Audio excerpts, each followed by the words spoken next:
तर परत एकदा स्वागत आहे तुमचं सिंपल लाईफस्टाईल बाय मनीषा या चॅनेलवरती। तर आज आहे ना नागोबाची पूजा करतात आणि आज भावाचा उपवास करतात। तर नागपंचमीच्या आदल्या दिवशीचा हा उपवास असतो। तर त्याला कोणी नागाचा उपवास बी म्हणतं आणि कोणी भावाचा उपवास पण म्हणतं। तर असं आमच्या इकडे तर भावाचा उपवास असंच म्हणतात।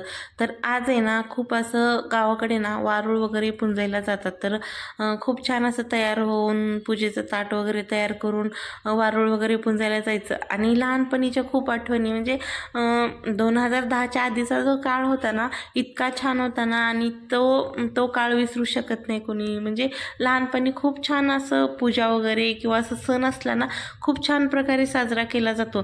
तसं तर आता या सिटीमध्ये एवढं काही साजरा होत नाही त्यासाठी। आणि ते ना मी पूजेचं ताटमध्ये रेडी करत होते तोपर्यंत तिकडे साईने त्याची सर्व काही खेळणी आणून पूजा करायच्या ठिकाणी आणून ठेवली। तर पूजा मी शक्यतो वरीच करते, तर साई आहे ना सर्व काही हे करून टाकतो। त्याच्यामुळे ना मी असं खाली काउंटर आहे ना त्याच्यावरतीच पूजा वगैरे करून घेते।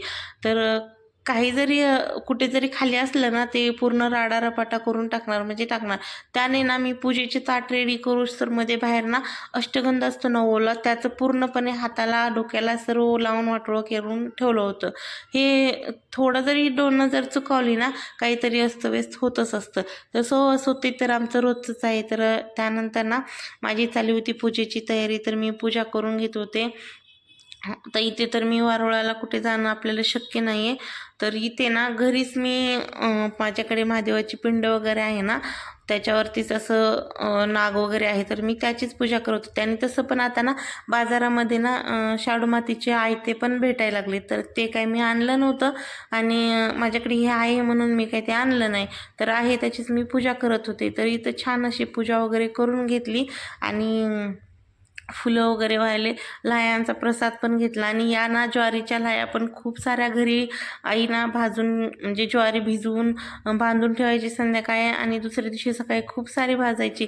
तर खूप मजा यायची ते पण खायला आणि खूप छानही लागते ती खायला। सपक म्हणजे असं त्याला काही मीठ वगैरे नसतं तरी पण ते छान लागते।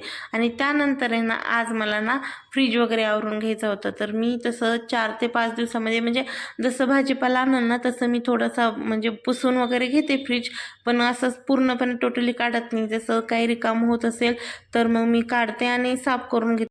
आणि आता घरामध्ये लहान मुलं आहेत म्हणलं ना मग हे फ्रीज वगैरे खराब व्हायचं ते होणारच झालं ना, कारण की ते येणार कसे पण हातं किंवा आपण पण स्वयंपाक करताना पटकन काही घेण्या गडबडीत का पटकन आपण ओला हात किंवा कसं हे करतो, त्याच्यामुळे ना जास्ती करून घाण होतो। त्यामुळे ना 8 ते 10 दिवसामध्ये मी असं पुसून घेत असते। शक्यतो भाजीपाला आणल्याच्यानंतर तर पुसून घ्यावाच लागतो, पण अधूनमधून पण 1-2 वेळेस असा हात मारला ना मग अजिबात खराब पण होत नाही आणि चांगला पण राहतो। तसं तर हा फ्रीज मला खूप छान लागलेला आहे। आता याला 12 ते 13 वर्ष झाले, अजून काहीच झालेलं नाही। खूप छान म्हणजे चांगला पण लागलेला आहे आणि आपण ठेवतो पण तसं। आता वस्तू आपण जेवढ्या जपतो ना तेवढ्या राहतात पण चांगल्या। तर त्यानंतर आहे ना इथे मी डबे पण पुसून घेत होते, कारण की इकडे ना थोडंसं किचनमधून हवा वगैरे बाहेर जात नाही, त्याच्यामुळे ना की फोडणी वगैरे दिलं ना आतमध्ये सगळं घुटमळतं। त्याच्यामुळे ते पण लगेच साफ करून घेतलं। त्यानंतर आहे ना फ्रीजमधले काचा वगैरे ज्या काढल्या होत्या ना ते पण घासून घेतले। आणि पाण्याचं एक ना असं हे प्रॉब्लेम होतं ना, असं काहीतरी काम काढलं ना पाणी जातं म्हणजे जातंच। एवढा फ्रीज साफ करू तर म्हणजे मला माहीत होतं आता जाणार आहे पाणी, कारण की पाणी खूप बारीक झालं होतं, तरी पण मी पटापटा काम आवरून घेतली आणि फ्रीज साफ करून घेतला। त्यानंतर संध्याकाळी ना भाजीपाला वगैरे आणायला जायचं होतं आणि उद्या नागपंचमी आहे ना त्याचं पण काही थोडंसं मला साहित्य वगैरे आणायचं होतं।